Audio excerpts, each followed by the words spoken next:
Okay, thank you very much, Dove. And a lot of the sources, as I wrote in the back of the pamphlet, are thanks to Rav Moshe David Lebovitz of Halachically Speaking. And the issue at hand today is health and the Torah imperative of maintaining our health. Okay, I apologize for any of you who did not get whole wheat sandwiches in consideration of today's topic. But hopefully after today's topic you'll be sure to request them in the future.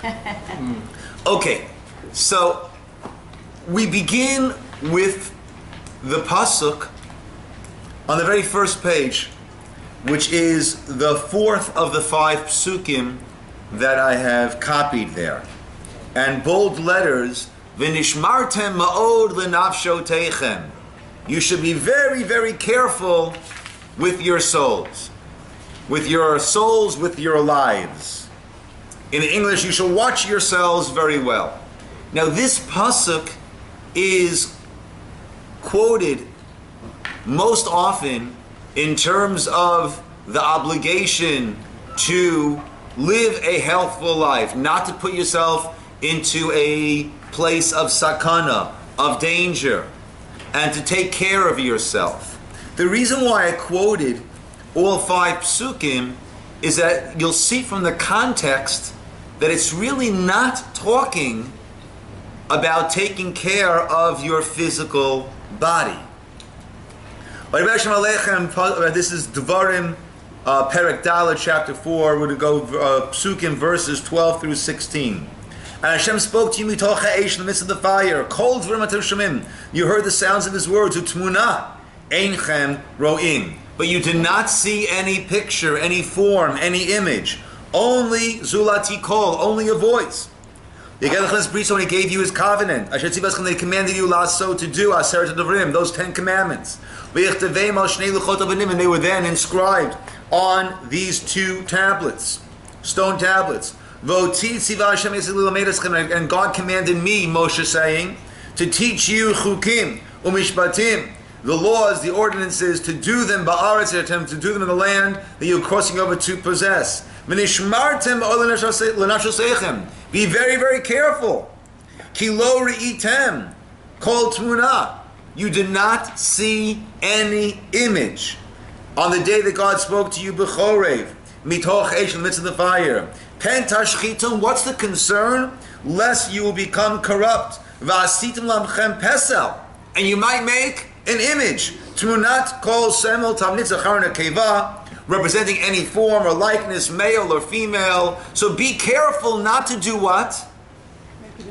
Make an image. Guard your souls not to make an image, as tempting as it is, or at least as it was, to have some physical representation, physical manifestation of this deity, of this God. Be careful, guard your souls, do not do that. Now, according to this pasuk seems to have absolutely nothing to do with guarding your physical body, not putting yourself in a makom sakana, in a place of danger. It seems to have absolutely nothing to do with that. Now, I don't have it as part of the notes, but there's a famous story in the Gemara Brachos, which tells of a chassid echad. The Gemara Brachos is talking about when one can interrupt one's davening and when one cannot interrupt one's davening. If it's a Gentile king and he walks by, you are well advised to interrupt your davening and to greet him. Otherwise, there will be no future davenings or breathing for you. If it's a Jewish king, there you are not. One should not interrupt their davening. A Jewish king knows he is the king, and there's Elokeinu Melech HaOlam, and there's the King of Kings. So why would you interrupt your talk with the King of Kings to speak to a mere mortal king? The Gemara tells a story. It happened with a certain chassid who was davening on the road, and a certain officer came V'natzan lo shalom, and gave him and extended a greeting to him. And he did not respond. He did not return the greeting because he was in the midst of davening. So this officer waited until he finished his davening, and then he said to him, "Foolish one, it says in your Torah, Rak hishamer lecha, you should guard yourself. Ushmor nafshecha, guard your life. Uchtiv, and it's written in your Torah, v'nishmartem ma'od l'nafshotechem. And it says in your Torah, you shall guard very much your lives. When I greeted you, why did you not respond?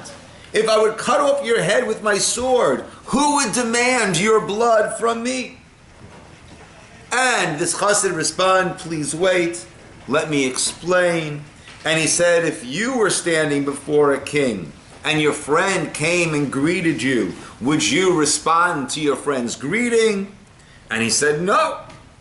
"And if you would respond, what would they do to you?" And he said, "They would kill me." So he said, it's a kal v'chomer, right? It can be deduced logically. If you were standing before a king of flesh and blood, who's here today, tomorrow in the grave, I was standing for the King of Kings, who's for all eternity, how much more so should I not have responded? Okay, and this fellow was appeased, and this chassid went home in peace. But we see the Gemara brings, or at least this officer brings this verse for physical sustaining, physical health, maintaining physical life. Now the Maharsha points out that this officer was misquoting the psukim, because they're not really dealing with that. Yet the Gemara brings, and I looked and I couldn't find, but I remember once seeing an explanation. It would seem sort of strange that this officer starts to quote psukim, right? But what he was saying is your Torah demands that, your religion demands that, and the Gemara, I believe I saw such a parish, the Gemara supplied the psukim. Or if he said it, the fact that the Gemara is writing those psukim, it seems to indicate that there is some credence to the idea that this pasuk can be expanded also beyond just the concern that the actual psukim, verses we're dealing with, which was, don't make an image, guard your lives, guard your souls, don't make an image, because God has no shape or form. And the Maharsha brings from the Gemara elsewhere in Shavuos, where there the Gemara uses this pasuk that a person should not curse themselves. Why not? You've got to guard your life. The Gemara in Shabbos, which we do have both in Hebrew and English on the flip side of that first page, speaks, it doesn't quote this pasuk, but it speaks about the obligation that we have to guard our physical self, guard our physical health. And it tells the story of Rav Yanai, right? Those who are following me in Hebrew, right? So I sort of bracketed it off towards the bottom there, and the English is self-explanatory. Rav Yanai badik va'avar. Rav Yanai, before he would board this ferry that was taking people across the river, he would first check the integrity of the sailing ability of this ship, and only then va'avar, and only then would he go across the river in it. And the Gemara says Rav Yanai latame. Rav Yanai, in doing that, was following the reasoning, his opinion that he stated elsewhere in more broad terms. The Amar that he said, La'olam al ya'amod adam b'makom sakana. A person should not place themselves in a place of danger. Lomar saying, hey, if I'm supposed to go, I'm going to go. It's God's world. When my time comes, my time comes. Whether I'm in a place of danger or not. We should not say that. Lomar she'osin lo nes. A miracle will happen for me if I'm not supposed to die. Shema ein osin lo nes. First of all, don't be so sure that anything miraculous will happen. Vim osin lo nes, and if a miracle does happen, minachin lo mizuchuyotav, then some of your merits have been, so to speak, spent, will be deducted because of this miraculous heavenly intervention that was sent to save you from your stupidity or your foolishness or at least your recklessness. Amar Bicham in Mikra, what's the pasuk? Katonti mikol hachasadim umikol ha'emet. Okay, this is Yaakov, Jacob speaking. Now, God had told Yaakov, go, I will guard you, you will go in peace, you will return in peace. This is what God had told Yaakov when he was on the run from Esav, going to the house of Lavan. 20 years later, he's on the way back, and there's going to be this encounter with Esav. And he starts preparing. And he prepares in 3 ways. He prepares a gift to grease the palm of Esav to a certain degree. He prepared for battle by splitting those who are with him into 2 camps. And if he attacks one, at least the other one will be guaranteed survival. And of course, he prayed. And he says to Hashem, Hatzileini na miyad achi miyad Esav, save me please from the hand of my brother, the hand of Esav. The commentators ask, God already had told him, you'll go and you'll return safely. So why is he saying, God, save me? God has already guaranteed his safe passage. And he continues and says, Katonti mikol hachasadim umikol ha'emet. I have become diminished from all of your kindness and all the good that you have done for me. Meaning, granted, when you promised me I had a certain spiritual stature upon which you said I will be safeguarded. But now you've done so much kindness for me. Katonti, I have become diminished. And therefore my merits have diminished. So the Gemara is using this as a proof that if we have kindness, certainly unusual kindness from God, that will diminish the merits that we have. And then Rav Yanai said in a broad sense, do not put yourself in a makom sakana, in a place of danger. Another example that I don't have over here, but that we have in the Navi, that we see just how much a person has to be careful to be in a makom sakana. That happened from none other than Shmuel Hanavi, Samuel the prophet, who was a pretty God-fearing person, we would all agree? God-fearing person.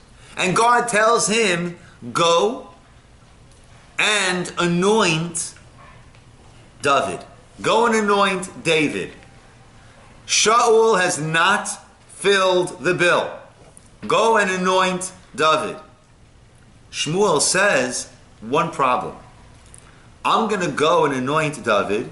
Shaul is going to hear about this. Vaharagani. And what's he going to do? He's going to kill me. Now, what type of question is that? God just told you, go and anoint David. So you're going to do God's expressed will. So what are you afraid of?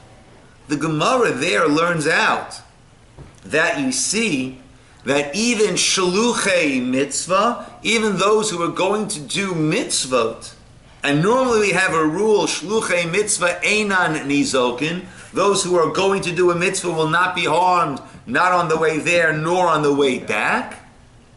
But a makom sakana, a place of danger, is a whole different situation. And therefore God did not say to him, excuse me, you're concerned that Shaul is going to kill you? I just told you to go. What are you afraid of? And Hashem said to him, well, why don't you bring a sacrifice and call people to come eat? Right? And under that pretense, then you'll be able to take care of David and anoint David. So when we give people shliach mitzvah money when they're going on a trip. That's an excellent point. Thank you, Steve.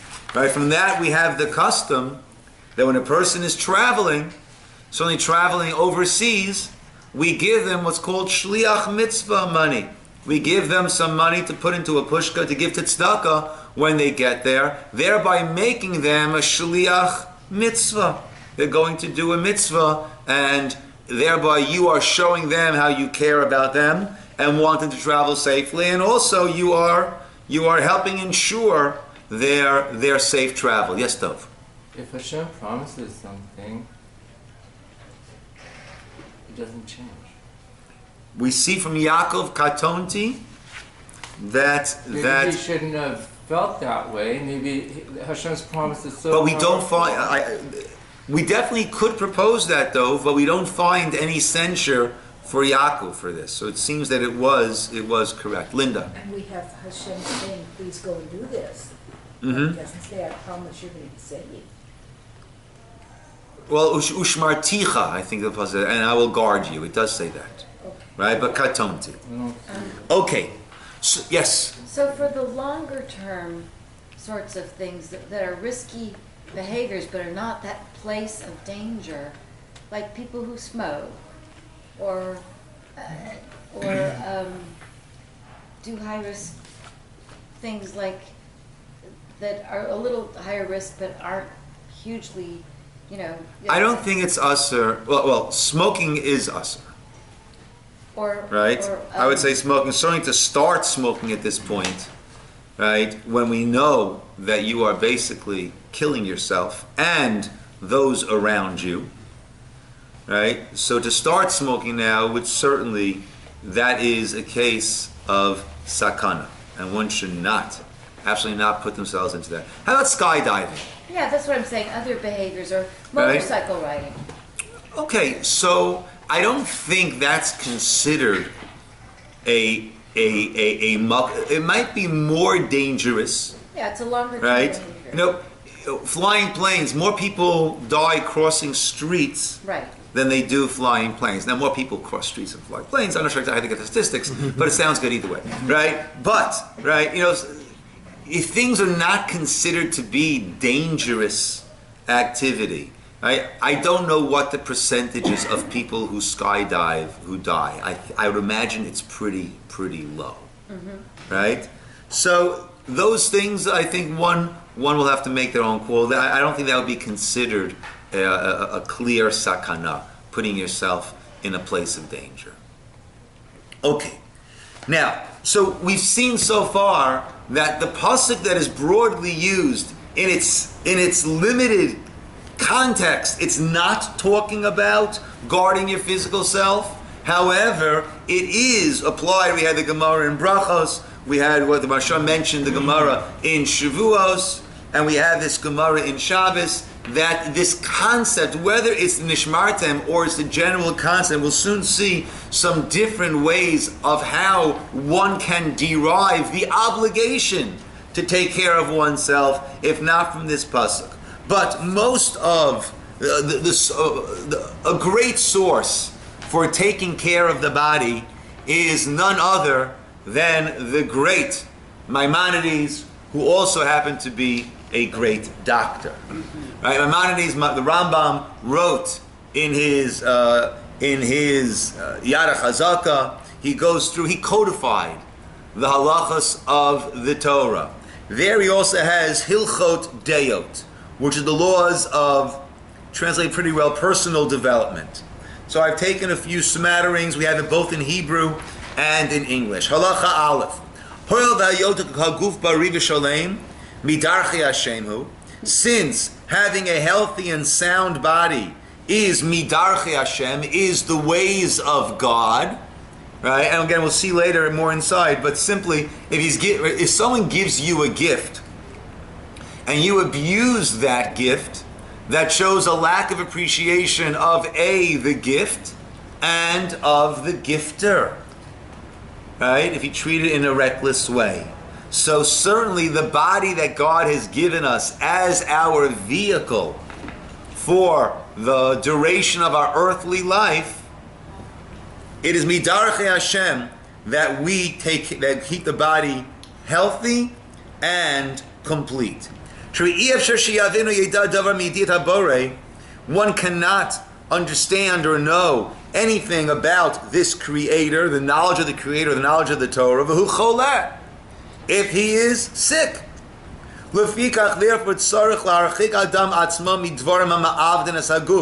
One must distance oneself from things which cause damage, loss, harm to the body.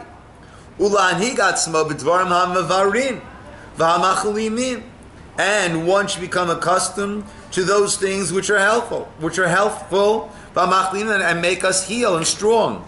And then he gives us a list, of which I've chosen some.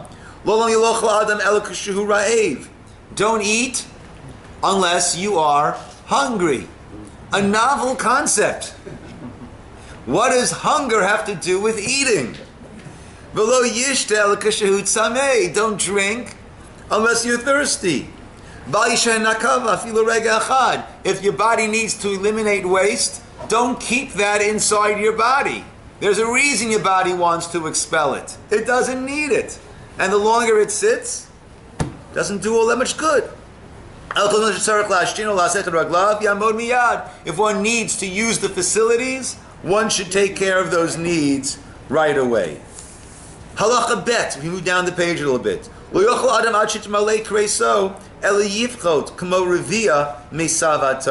Do not eat until you are full, until you are bursting. Right? Stop when you are about 3/4 full. Right? And again, in our society, especially with all the stuff we have in our food, right? Usually we don't even know. We've sort of lost the sensitivity. Am I full or not? I don't know. I'm eating, and there's 2 more courses to come, and there are about 8 different offerings for the main course. Each one looks delicious. Each one tastes delicious. Don't want to embarrass the host, right? So you have to have some of everything, right? I know with kids, it's funny with little kids. So during the week they have a meal. It could be some fish, it could be some soup, it could be some chicken, whatever it could be. Comes Friday night, we expect our kids, right, to eat the fish, and then the salad, and then the soup, and then the main course, right, with 3 side dishes. That's like 6 weekday meals that we're putting in there, right? Stay at the table. Where do you go? Right? We don't necessarily know anymore, right, when we're hungry, and that's a problem. Right, when we're full, we hardly sense that at all. Right? Lo yochel adam ad sheyelech kodem achila. Right? Ad sheyatchil gufo lachum. You should warm up the body a little bit. Do some exercise. Right? O yasem malachta. Do some work. O yityageya biyigia acher. Exert yourself in a certain way. Kol shel davar yaneh gufo v'yiga kol yom baboker. Ad sheyatchil gufo lachum. Right? You should get yourself warmed up. Do some exercise.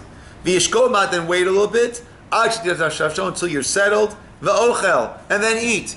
Do some exercise before you eat. Then rachatz b'cham achar sheyega harei zeh tov. And if you wash yourself with some hot water, take a shower after you've gotten all sweaty, that's good. Good for you. Good for those around you. That's tov. It's good. The achakach, and afterwards, shohem ma'at, to wait a little bit. V'ochel. Okay. Halacha Daled. Hayom v'halayla chaf Daled shot. Day and night, 24 hours. Dailo la'adam lishan shlishan. It's good for it's enough. It's good for a person to sleep 1/3 of that. Shehu shmona shaot, which is 8 hours. Towards the end of the night, right? Time it that from the time you go to sleep until sunrise is your requisite period, amount of sleep. And that way you're up before the sun comes up. Yes, though. This one ties into number 2. Why? Because if a person doesn't get enough sleep, how does the body compensate? They're hungry. Thank you very much. Yes, interesting. I recently read an article that if a person trying to lose weight, so you think you stay up late, keep your body active, right? So that will help you lose weight. On the contrary, that causes the weight to pile on. When the body has enough sleep, then it is processing and digesting and processing things properly, and that is much better. Yeah. Yes. What happened to halacha gimel? Amen. Amen. Didn't make it into the What happened to 80 other halachas? Okay. Yeah. It's not in the top Yeah. 40, 100. Okay. Right? So the sleep, right, is essential. Okay. The chinuch on the very bottom of the page. The Sefer HaChinuch is chinuch means education, or actually means the inception of something along a certain path. So the Sefer HaChinuch goes through all of the mitzvot, and all of the 613 mitzvot, and he explains the reasoning, the understanding behind each of them. Right? The tam, the reason, tamei ha-mitzvot. It's interesting. Tam could either mean reason, tam could also mean taste. So when we're giving a reason for the mitzvot, what we're doing is we're giving a taste. There's no way that we can truly fathom the reason for a divine command, but we can try to get a little tinge, a little taste of what it is. The reason to eat might be taste. The reason to eat is easy. Might be taste too. Okay. Right, yeah, we don't have a problem why we have to eat. The problem is why we have to stop eating. Right? Stop having holidays. When I was in Israel, so I used to normally eat lunch in the yeshiva, and then I would come home for about an hour and a half break in the afternoon before the second Seder would start. But sometimes, depending on what I was doing that day, sometimes I would come home and eat lunch at home. So one day I ate lunch in yeshiva, and I'm a healthy eater, not healthy, but a good eater, or perhaps an overeater. So eating lunch in yeshiva means having at least 2 full platefuls of whatever they're serving. Then I went home, and Natalie was home. And he said, "Come, we're going to eat lunch by these friends." And it wasn't like already ate. I was like, "Oh, great idea! I forgot that I'd eaten." And I went there, and of course I had a full plate. And out of habit, I got up to refill my plate. And then I noticed, I'm feeling a little bit full. I wonder why that is. Only then did I realize I was about to go for my 4th full plate. Like I said, I think we sort of become, at least I become somewhat desensitized to the body's signals, and we just get used to eating because it's comfort food, because it's convenient, it's something, I don't know. And that's certainly not the way it should be. The Chinuch explains that one may not bring danger to himself because Hashem gave us a nefesh, which resides within the body. Right? The body is the garment. It is the casing of the soul. I mentioned when at a funeral that one of the reasons given why we tear kriya, why we tear the garment at a funeral, is to show our understanding and our belief that the same way when a garment is torn, the body of the person wearing that garment is intact, so too, when we're at a funeral and we're burying a person, we understand that we are burying the garment that that person wore for the extent of their life here on this earth. And the garment has been torn, and the garment is being respectfully laid to rest. But the person, the essence of that person, who the person is intact. And the same way, I think it was called there's a certain French journalist, a French journalist. It was either an accident or a disease that he... Palsy? No, he became a prisoner. Oh, no. Marat? Might have been. The He was bell. down in the bathtub. He had skin, so he had to sit in the bathtub. Well, I'm not sure. He was unable. He was a prisoner with his own body. He was unable to do anything until they realized that he had the ability to blink one of his eyelids. Oh, that's a different story. And then he was able to communicate in such a way, and he wrote books It's not by indicating, right, to people which letter. They go through the ABC, the alphabet, and you indicate which letter. Now, that person, the body was, I mean, it was functioning, the heart was pumping, obviously he was alive, but it wasn't a body as we understand it, but the person was still completely intact.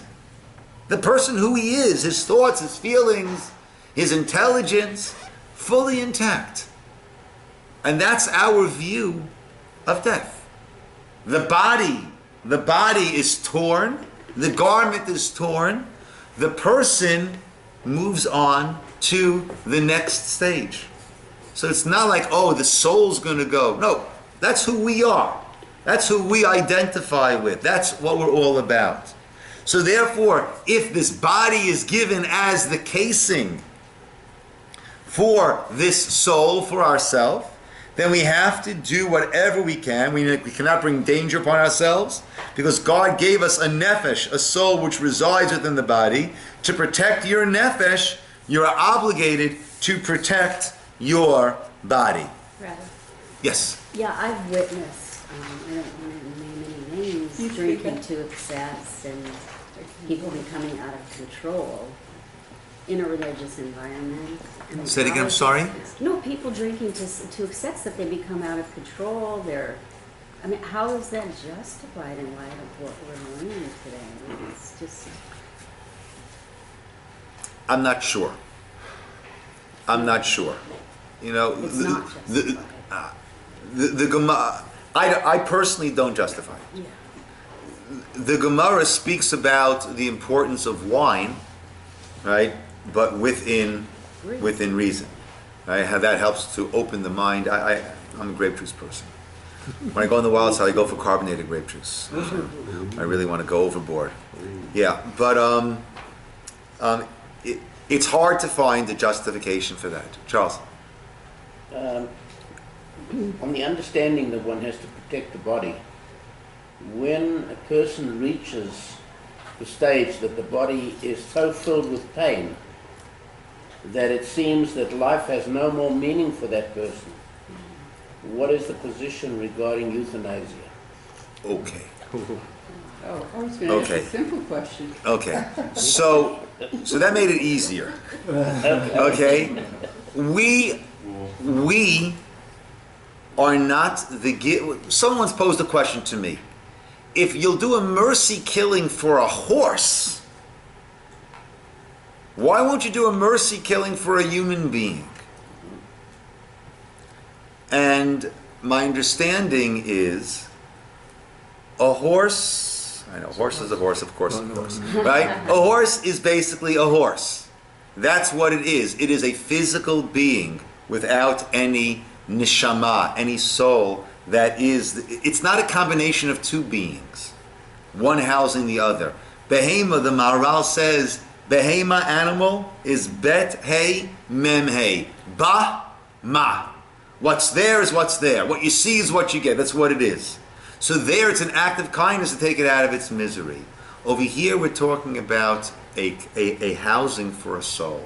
We are not the givers of that soul, and therefore we cannot be the releasers of that soul. We need to do whatever we can do to give the person the most comfort. The person can decide, I don't want to take any heroic measures. And we are not obligated to take heroic measures to extend a person's life. But the basics, that we must do, because we are not the givers of the soul. We cannot be the takers of the soul. So if that person goes to Oregon and says, I just want it to be all over, I can't stand the pain and the suffering and the rest of it, the doctors say there's no future in this, From a Torah viewpoint, that is that is an incorrect step for a person to take. Okay. Right? That is wrong for the person to do that. How will that person be judged? Considering the pain, emotional, physical, we let God do the judging. But that would not be a halachically sanctioned step for a person to take. But there are times that we don't necessarily daven for someone to get better. If you're talking about a person who is at the end of their life, someone who's been fighting cancer and the chemo is killing them at the same time, and they elect to say, listen, no more chemo. It doesn't make sense. Right? And the person says, I'm ready to go. So then we hold that person's hand until the time comes. But it's not for us to make that move or to pull a plug. That we can't do. We know what's happening over here. We have no idea what's coming up, what's going on afterwards. So we who have such a limited perspective of the whole story, should not make this decision for someone else, and even for ourselves, that we need to, like I said, but sometimes you don't daven that, let this person live longer. Sometimes the davening is, Hashem, have compassion. And very often a person, when they're at that point and they no longer have their will, then it's not all that long that they continue. Yeah. Thank you. Yes. Yes, Chayre first and then Dov. I'm not sure where I'm going with this, but I know that we have talked about that Hashem has asked us to say brachas before we eat, so that we remember Him. We thank Him for what He gives us, and yet there is a problem with overeating.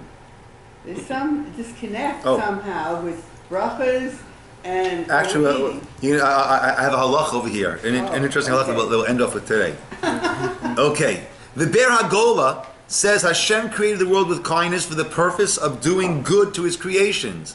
If one puts himself in danger, he's implying that he does not want the good that Hashem gave him. There's no greater apokoros, right, rejecter of God, than such a person. And that's what I alluded to before. If you give someone a gift and then they degrade the gift, they're careless with the gift, it shows they don't appreciate the gift, nor do they appreciate the one who gave that gift.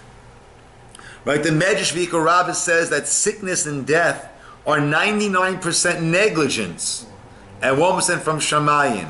The commentaries define negligence as not keeping warm during the winter, not caring about diet. The Gemara elsewhere says, Hakol bidei Shamayim. Right? There are two famous quotes. One is, everything's in the hand of heaven besides chutz meyirat Shamayim.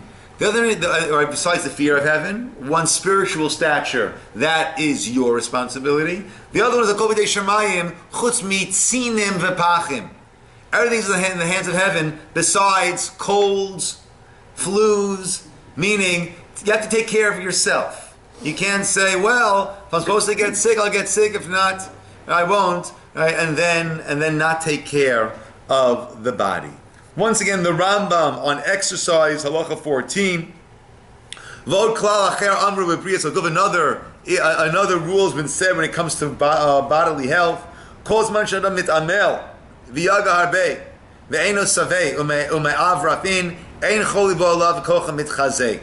As long as one exercises, exerts himself greatly, does not eat to the point of satiation, and has loose bowels, is able to take care of his bodily elimination properly, he will not suffer sickness, and he will grow in strength.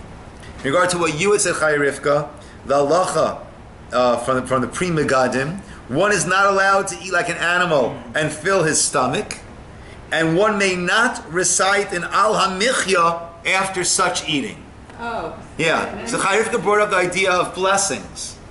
And when it is what we call, what the Gemara refers to as achila gasa, which is really heavy, thick, overeating, that's not considered eating, right? By Pesach, right? So we don't eat Erev Pesach in the afternoon because we want to have the te'avon. We want to have that appetite. But the Gemara actually discusses situations where you've already eaten so much that eating now will be achila gasa. If one ate matzah in such a way, one has not fulfilled the mitzvah of eating matzah. Because that achila gasa, that extreme overeating, is not considered eating. Right? And as we see here, one would not make a bracha afterwards. Because that is not the bracha. But if someone who overeats may not realize they're overeating, that's the problem. They're not aware. Yeah. But I don't know of anyone who said, "Oh, I can't say the bracha because I overate." Yeah, we don't like to admit it. Yeah. That is true. We don't like to admit it. Yes. So by extension, the previous halacha, would one be obligated to get a flu shot or a shingle shot or? Is one obligated to? Is one in a state of sakana if they don't get the shot? I don't think we'd say that person is in a state of danger without getting the shot. Is it advised? If it's certainly advised to follow general accepted sound medical practice, right? And if that is to get the, I was recently talking to a doctor. Said he never gets the flu shot.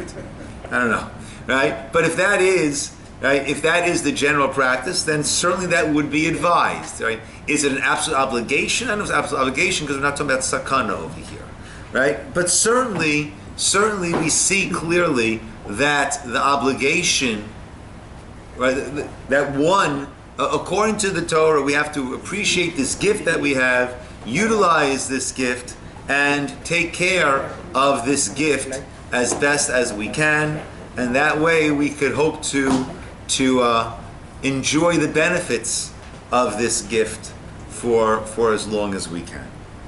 Okay, my friends, we'll call it over here. Yasher koach, everybody. Thank you. Rabbi.